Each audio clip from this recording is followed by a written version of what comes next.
नमस्कार। आप सभी का संस्कृत साहित्य चैनल में स्वागत और अभिनंदन है। आज हम नाटकीय पात्रों का अर्थात नाटकीय तत्वों का अध्ययन करेंगे। नाटक में कौन कौन से पात्र होते हैं, कौन कौन से तत्व होते हैं। सर्वप्रथम कहते हैं काव्य किसे कहते हैं, तो बोले काव्य जो है कवेः कृतिः काव्यम, और काव्य वह काव्य दो प्रकार का होता है, दृश्य श्रव्यत्व भेदेन। नाट्य किसे कहते हैं, तो कहते अवस्थानुकृतिर नाट्यम, अवस्था का जो अनुकरण है उसे नाट्य कहते हैं। रूपक किसे कहते हैं, तो बोले आरोप किए जाने के कारण नाट्य को ही रूपक कहते हैं। रूपम तत्समारोपात, तत् यहाँ प्रसिद्ध का वाचक है। रूपक के कितने भेद हैं, तो रूपक के 10 भेद हैं। नाटकम अथ प्रकरणम भाण व्यायोग समोकार डिमाह इहा मृगांक वीथ्य प्रहसनमिति रूपकाणि 10। नाटक किसे कहते हैं, तो बोले नाटकम ख्यात व्रतम स्यात् पंचसंधि समन्वितम, नाटक जो इतिहास प्रसिद्ध हो, मुख प्रतिमुख गर्भ विमर्श निर्वहन संधि से समन्वित हो, विलास रिद्धि और प्रिय प्राप्ति आदि गुणों से युक्त हो, और नाना ऐश्वर्य से समन्वित हो, सुख दुख समुद्भूति नाना रस निरंतरम, सुख दुख की अनुभूति हो, नाना रस श्रृंगार हास्य करुण रौद्र वीर बीभत्स भयानक आदि रसों का निरंतर प्रवाह रहे। पंचाधिकाः 10 पराः, 5 से अधिक अंक और 10 से कम होनी चाहिए। प्रख्यात वंशो राजर्षि, प्रख्यात वंश में क्या होना चाहिए, राजर्षि, और धीरोदात्त नायक होना चाहिए, वह प्रतापवान हो। नायक उसमें जो है दिव्य हो अर्थात देवता हो, अर्थात दिव्य और अदिव्य दोनों हो, अर्थात अदिव्य हो अर्थात मृत्युलोक का कोई प्राणी। गुणवान नायको मतः, ऐसा नायक होना चाहिए। एक एव भवेद अंगी, नाटक में एक ही अंगिरस होना चाहिए, चाहे श्रृंगार हो चाहे वीर हो, और अन्य सभी रसों का क्या होता है, समावेश होता है। चत्वार पंचवा मुख्या कार्य व्यापृत पुरुषाः गोपुच्छाग्र समाग्रम तु बंधनम तस्य कीर्तितम, गोपुच्छ के समान उसका क्या बंधन, उसका निबंधन जानना चाहिए। अगला है अभिनय किसे कहते हैं, तो वही है कि अवस्था का अनुकरण ही क्या है, अभिनय। अवस्थानुकृतिर नाट्यम जैसे कहा, तो अवस्थानुकारः अभिनयः।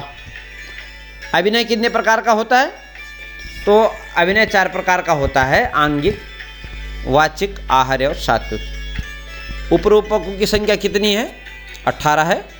नाटिका त्रोटक गोष्ठी षट्कम नाट्यरासकम प्रस्थान उल्लाप्य काव्य प्रेंखण राशक संलापक श्रीगदित शिल्पक विलासिका दुमल्लिका प्रकरणी हल्लीस भणिका।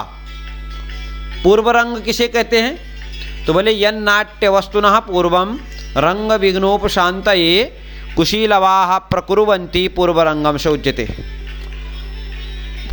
रंग विघ्नोपशांतये, विघ्नों की शांति के लिए पूर्व रंग का विधान किया जाता है, और इसमें क्या किया जाता है, यह भी मंगलाचरण ही किया जाता है। उसके बाद आते हैं नांदी किसे कहते हैं। ये नांदी, ये जो कहा नांदी, तो नांदी अलग चीज़ है। यह है नांदी को बोलते आशीर वचन संयुक्ता स्तुतिर्यस्मात् प्रयुज्यते देवद्विज निरपादीनाम तस्मात् नांदीति संहिता। आशीर वचन से युक्त स्तुति जिसमें प्रयुक्त की जाती है, चाहे देव हो, द्विज हो और नृप आदि की जिसमें क्या की जाती स्तुति की जाती है, उसे क्या कहते हैं, नांदी नाम से जाना जाता है। उसमें क्या होता है, बोले मंगल्य शंख चंद्राब्जा कोक कैरव वंशंसनी पदैरुक्ता द्वादशभिः अष्टाभिर्वा पदैरुता। बोले से मांगल्य सूचक शब्दों का प्रयोग अर्थात कल्याणवाचक शब्द हो, शंख, चंद्र, अब्ज, कोक इत्यादि ध्वनियों से युक्त और यह जो नांदी होती है वह 12 पदों से, अर्थात कुत्रचित 10 पदों के भी कहिए, मतों का आचार्यों का अलग अलग मत है, फिर भी आचार्य विश्वनाथ के बाद में 12 और अष्टा 2 प्रकार की नांदी कही हैं। नांदी कितने पदों की होती है? तो कहते हैं 2 पदों की, एक है अष्टपदा और दूसरी 12 पदा। अष्टपदा नांदी का उदाहरण प्रस्तुत देना है जिसमें 8 पद हो। अब यहाँ पर पद से प्रयोग उनका ये है कि एक तो है सुप्तिगंतम पदम, जैसे हम कर रहे हैं यहाँ 12 पद नांदी का उदाहरण प्रस्तुत कर रहे हैं हम यहाँ। उत्तरामचरित का एक श्लोक है मंगलाचरण में, इदम कविभ्यः पूर्वेभ्यो नमो वाकम प्रशासमहे विंदेम देवताम वाचम अमृताम आत्मनः कलाम। यहाँ पर देखिए आपको जो है 12 पद मिलेंगे जिनको हमने सुप्तिगंतम पदम कहा।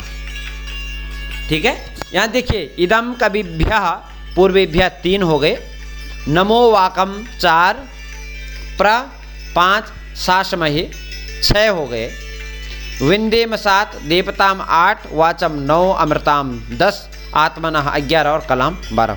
इस प्रकार से 12। इसे आगे जो है कई वाक्य को भी पद में लिया है, जैसे आप अभिज्ञान शाकुंतल आदि नाटकों में देख सकते हैं कि वहाँ पर जो है वाक्य भी हैं। आगे कहते हैं सूत्रधार किसे कहते हैं? तो बोले सूत्रम नाट्य कथा बीजम धारयति इति सूत्रधारः।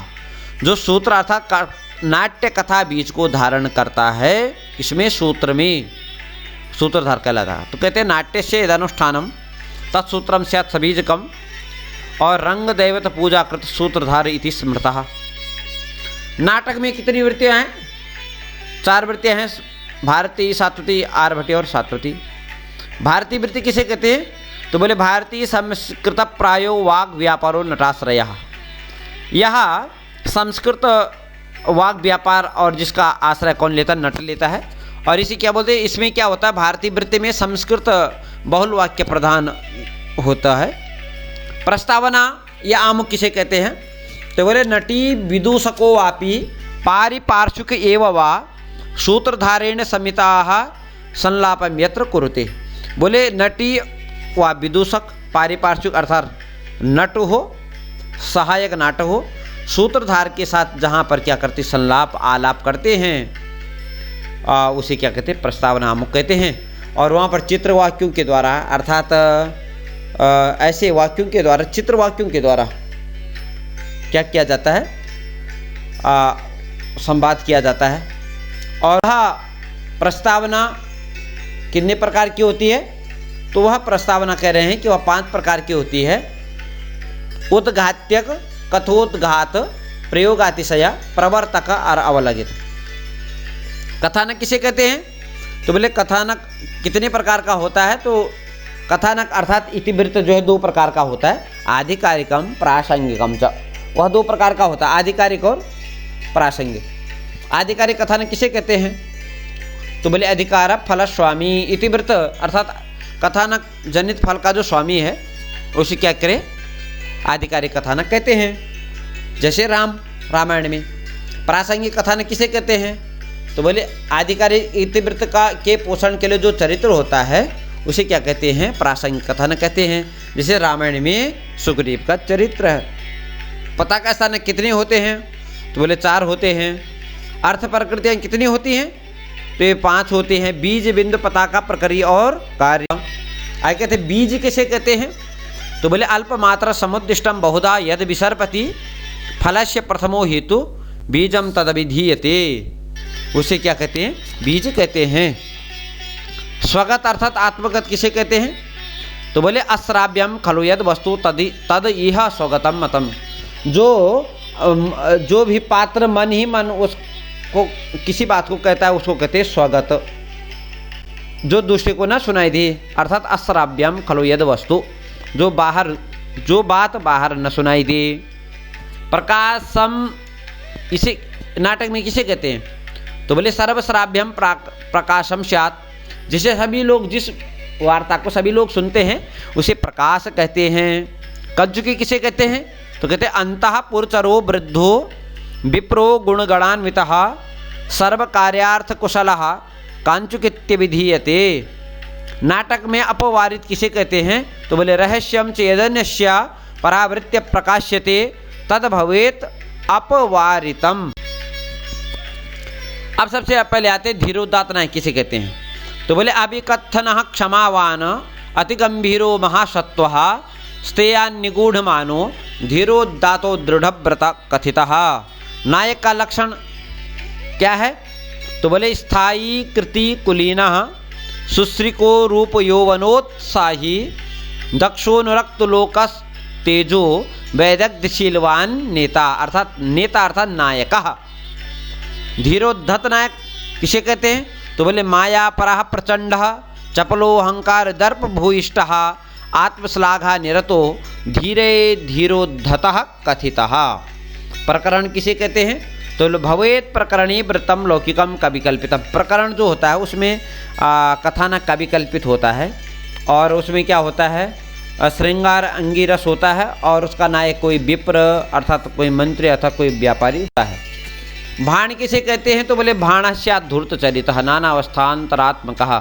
भाण जो रूपक है वह धूर्त चरित्र वाला नायक होता है और इसमें एक अंक का होता है।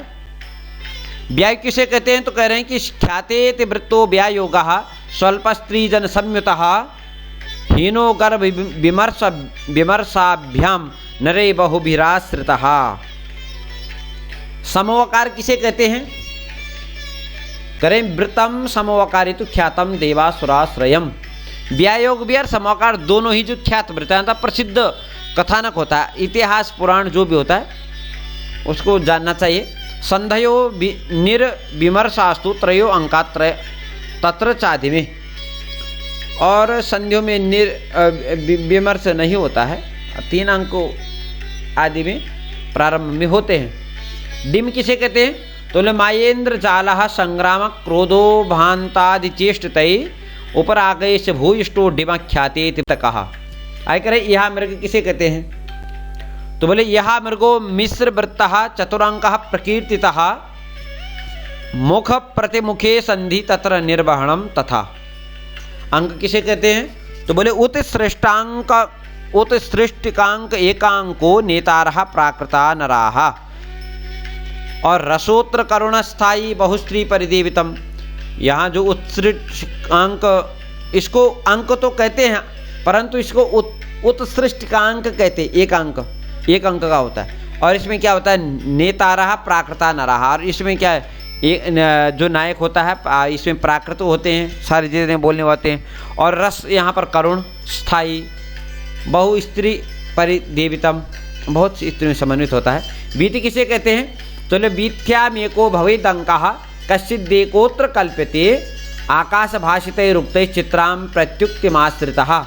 आगे करे प्रहसन किसे कहते हैं? तो भाणवत संधि संध्यंग लास्यांगांकै विनिर्मितम भवेत प्रहसनम वृत्तम निंद्यानाम कविकलम। नाटक में कितनी अवस्थाएं, नाटक के कार्य में कितनी अवस्थाएं होती हैं? तो बोले आरंभ यत्न प्राप्त्यासा नियताप्ति फलागमः, 5 अवस्थाएं होती है भैया। नाटक में कितनी संध्या होती हैं? तो पंचसंधि मुखम प्रतिमुखम गर्भो विमर्श उपसंहृति। कैसी की वृत्ति का प्रयोग कहाँ किया जाता है? तो श्रृंगार रस में कैसी की वृत्ति का प्रयोग किया जाता है। सात्वती वृत्ति का प्रयोग कहाँ किया जाता है? तो वीर रस में सात्वती वृत्ति का प्रयोग किया जाता है। आरभटी वृत्ति का प्रयोग कहाँ किया जाता है? तो बोले रौद्र रस में और बीभत्स रस में आरभटी वृत्ति का प्रयोग किया जाता है। भारतीय वृत्ति का प्रयोग किस रस में किया जाता है? तो बोले सर्वत्र भारतीय वृत्ति का प्रयोग सर्वत्र किया जाता है। अब आगे करें महाकाव्य किसे कहते हैं? ध्यान से देखिए। सर्गबंधु महाकाव्यम, सर्ग से बंधा हुआ महाकाव्य कहते हैं।